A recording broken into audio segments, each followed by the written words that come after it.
Baiklah, yang keempat adalah fungsi eksponensial dan logaritma umum. Baiklah, fungsi eksponensial dan logaritma umum didefinisikan untuk nilai A lebih besar dari 0 dan bilangan real sembarang X, maka dituliskan dengan A pangkat X sama dengan E pangkat X ln A, atau ln dari A pangkat X sama dengan ln dari E pangkat X ln A, hasilnya sama dengan X ln A. Kemudian dari teorema A diketahui sifat-sifat eksponen, dimana jika A lebih besar dari 0, B lebih besar dari 0, dan X dan Y bilangan real, maka yang pertama sifatnya A pangkat X dikali A pangkat Y sama dengan A pangkat X ditambah Y. Yang kedua, A pangkat X dibagi A pangkat Y sama dengan A pangkat X dikurang Y. Yang ketiga, jika A pangkat X dipangkatkan dengan Y, maka sama dengan A dipangkatkan X dikali Y. Sifat keempat, jika A dikali B dipangkatkan dengan X sama dengan A dipangkatkan X dikali dengan B dipangkatkan dengan X. Sifat kelima, jika A dibagi B kemudian dipangkatkan dengan X sama dengan A pangkat X dibagi dengan B dipangkat X. Kemudian dari teorema B, aturan fungsi eksponen, di mana turunan dari A pangkat X sama dengan A pangkat X ln A. Kemudian integral A pangkat X terhadap dx sama dengan 1 dibagi ln A dikalikan dengan A pangkat X ditambah C, di mana A tidak sama dengan 1. Definisi lain, misalkan A bilangan positif, bukan 1, maka dituliskan dengan Y sama dengan logaritma A dikali X, atau sama juga dengan X sama dengan A pangkat Y.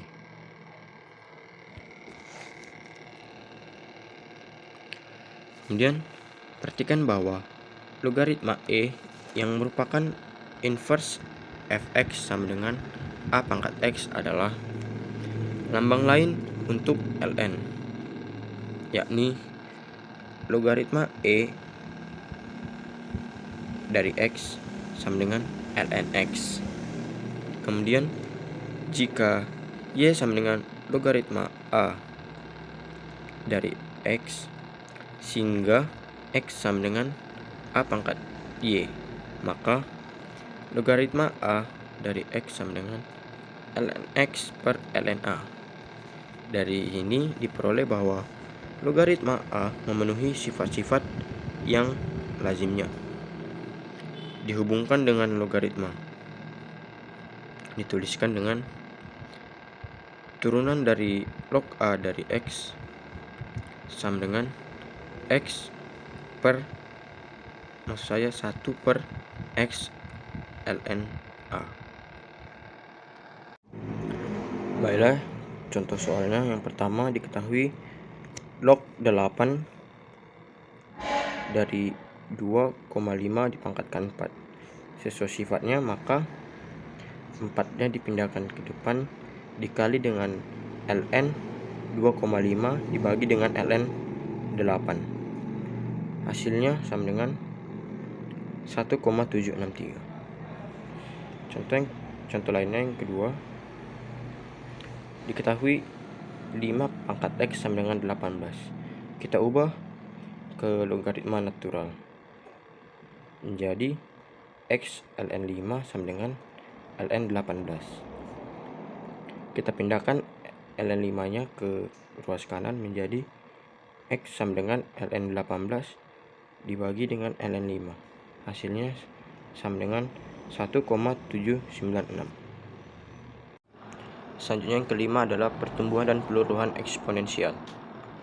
Pertumbuhan eksponensial adalah peningkatan nilai secara eksponensial dengan waktu. Sedangkan peluruhan secara eksponensial adalah menurunkan nilai dengan waktu. Misal pertambahan populasi delta Y atau kelahiran dikurangi kematian. Dalam jangka waktu pendek atau delta T sebanding terhadap ukuran populasi pada awal periode dan panjangnya periode tersebut. Jadi dapat dituliskan dengan delta Y sama dengan K dikali Y dikali delta T, atau delta Y per delta T sama dengan K dikali Y. Dalam bentuk limit, ini memberikan persamaan diferensial, yaitu dy per dt sama dengan K dikali Y. Jika K lebih besar dari 0, maka populasi tumbuh. Jika K lebih kecil dari 0, maka populasi berkurang. Menyelesaikan persamaan diferensial. Ketika kita ingin menyelesaikan persamaan dy per dt sama dengan K kali Y dengan syarat bahwa Y sama dengan Y0 ketika T sama dengan 0. Dengan memisahkan variabel dan mengintegrasikan, kita memperoleh Y sama dengan Y0 dikali E dipangkat K dikali T. Ketika K lebih besar dari 0, tipe pertumbuhan eksponensial. Ketika K lebih kecil dari 0 disebut tipe penurunan eksponensial. Dalam model logistik, laju pertumbuhan sebanding baik terhadap besarnya populasi Y maupun terhadap selisih L dikurang Y, dengan L adalah populasi maksimum yang dapat ditunjang.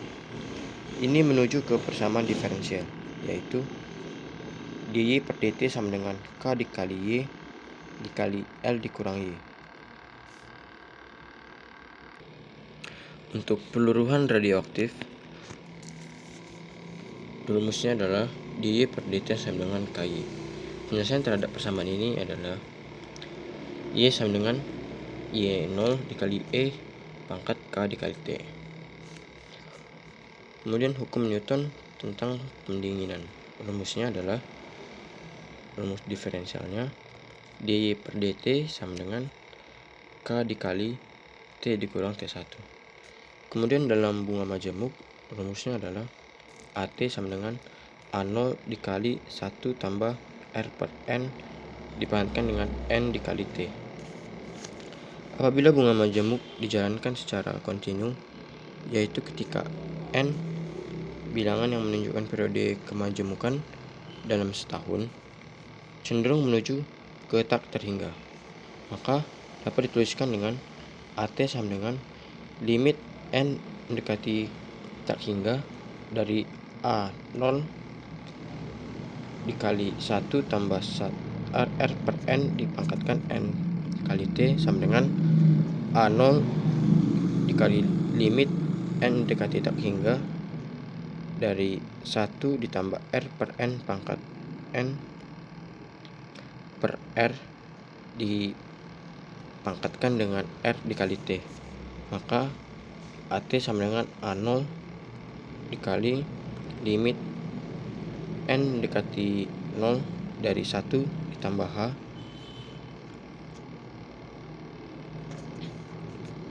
pangkat 1 per H dipangkatkan dengan R dikali T. Maka hasilnya adalah A0 dikali E dipangkat R dikali T.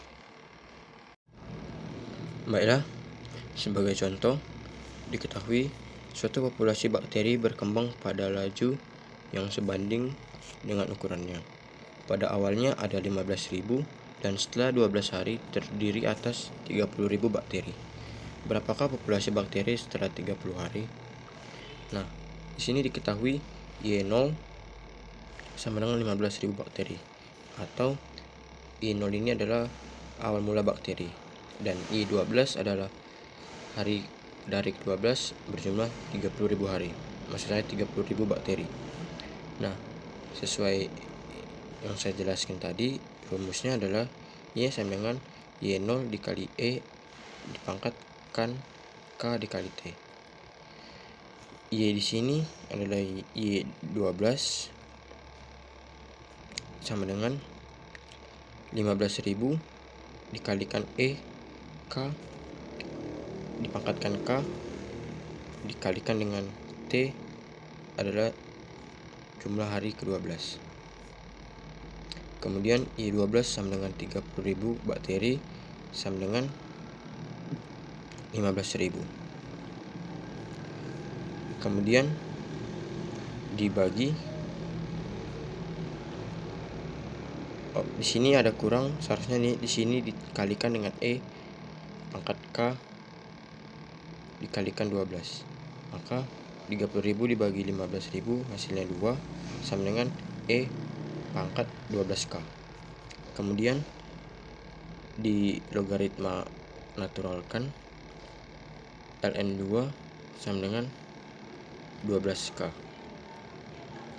Kemudian dipindahkan K sama dengan ln2 per 12. Kemudian dari rumus ini K-nya udah diketahui, kita masukkan ke rumus yang ini. Y sama dengan 15.000 dipangkatkan K dikali 12. Nilai K-nya udah ada, kita masukkan ln2 per 12 dikalikan T. Nah, hasilnya adalah 15.000 dikali 2 pangkat T per 12. Yang ditanyakan setelah 30 hari, maka T-nya adalah 30. Dari rumus ini kita masukkan, ini sama dengan 15.000 dikali 2 dipangkatkan T-nya 30 dibagi dengan 12. Hasilnya 84.853 bakteri.